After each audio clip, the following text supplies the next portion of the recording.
नमस्कार. श्री ब्रह्मचैतन्य महाराज गोंदवलेकर प्रवचन. आज 5 जुलै. आपली सुखदुःखे श्रीरामाला सांगा. तुम्ही सर्वजण छान सेवा करता आहात याबद्दल शंका नाही. अशीच सेवा अखंड चालू ठेवा, त्यातच कल्याण आहे.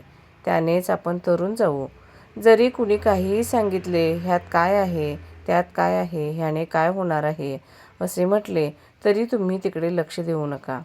परमेश्वराची सेवा वाढवावी तेवढी थोडीच आहे. तो फार मोठा आहे, अमर्याद आहे.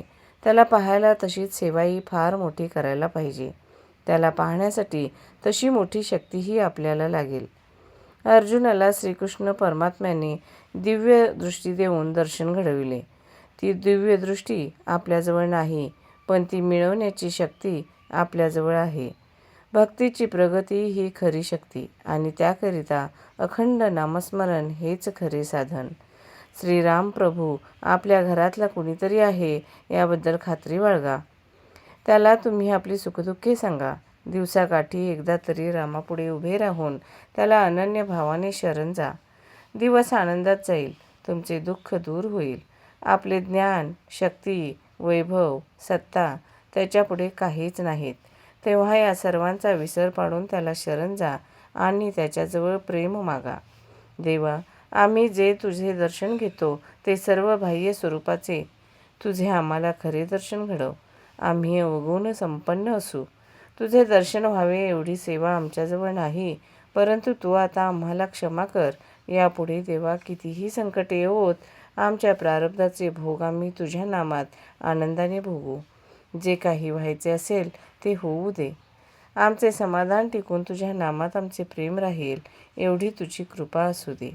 खरोखर परमेश्वर भक्ताचे मन पाहतो, त्याचा भाव पाहतो. एरवी तो त्याच्याजवळच असतो.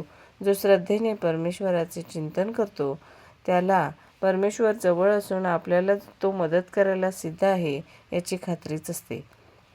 आपल्याला 2 मार्ग आहेत, एक श्रद्धेचा आणि दुसरा अनुभवाचा. एका गावी पायवाटेने गेले तर फक्त 3 मैलांचे अंतर आणि मोटारच्या रस्त्याने गेले तर 10-12 मैलांचे अंतर.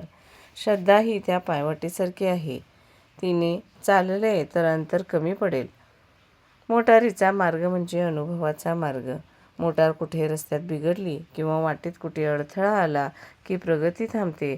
त्याप्रमाणे अनुभवात काही चुकले की प्रगती खुंटते. तेव्हा शक्यतो आपण श्रद्धेचा मार्ग पत्करावा. सद्गुरूच्या शब्दावर विश्वास ठेवून श्रद्धेने आणि प्रेमाने नाम घ्यावे. भगवंताचे नाम सिद्ध करून देणे हाच संतांचा जगावर सर्वात मोठा उपकार होय. धन्यवाद.